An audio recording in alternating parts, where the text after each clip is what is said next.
எங்களோட சின்ன பிள்ளைகள் வந்து எதில் இருந்து புது புது விடயங்களை படித்து கொள்ளுது.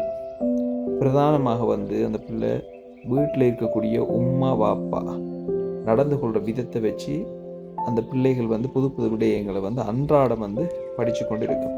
அது ஒரு நல்ல விடயமாக இருந்தாலும் சரி, அதே போல் கெட்ட விடயமாக இருந்தாலும் சரி.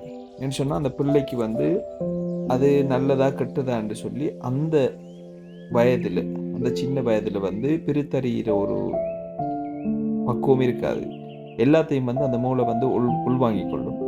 ஆனா வயது போனதுக்கு பிறகு வந்து, கொஞ்சம் காலம் போனதுக்கு பிறகு வந்து, அந்த விடயங்கள் வந்து அந்த பிள்ளையிலிருந்து வெளிப்படத் தொடங்கும். ஸோ, நல்ல விடயங்கள நாங்க இப்போ பிள்ளைகளுக்கு வந்து சின்ன வயதில இருந்தே சொல்லிக் கொடுக்க பழகணும். உதாரணமாக, நாங்க கிட்டத்தட்ட வந்து ஒரு சின்ன ஒரு பயணம் கொண்டு போயிருந்தோம். அப்ப எங்கட பிள்ளை அதுல வந்து ஒரு டஸ்ட்பின் உண்டு காணல. அப்ப நாங்க ஒரு பிஸ்கட் பாக்கெட் ஒன்று சாப்பிட்டுட்டு, அதில கவரை வந்து அவ அன்னைக்கு சுத்தி பார்த்துருக்கா. அத காணல. அப்ப அன்னைக்கு வந்து அவ போட்டுட்டு நடந்து வந்துட்டா. அப்ப நாங்க சாப்பிட்ட அந்த கவரை வந்து நான் வந்து டஸ்ட்பின் அடிய கொண்டு வந்து நான் போட்டுட்டு, அவங்களோட கவர எங்கள்ட்ட அவரு கேட்ட நேரமா விட்டுட்டு, நான் அயினையே போட்டேன் அப்படின்னு சொன்னா.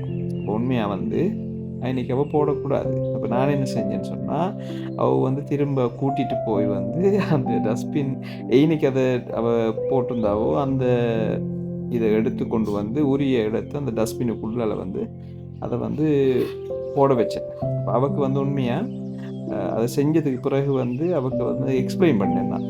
அதுக்கு பிறகு வந்து அவ அண்டர்ஸ்டாண்ட் பண்ணிட்டா அத.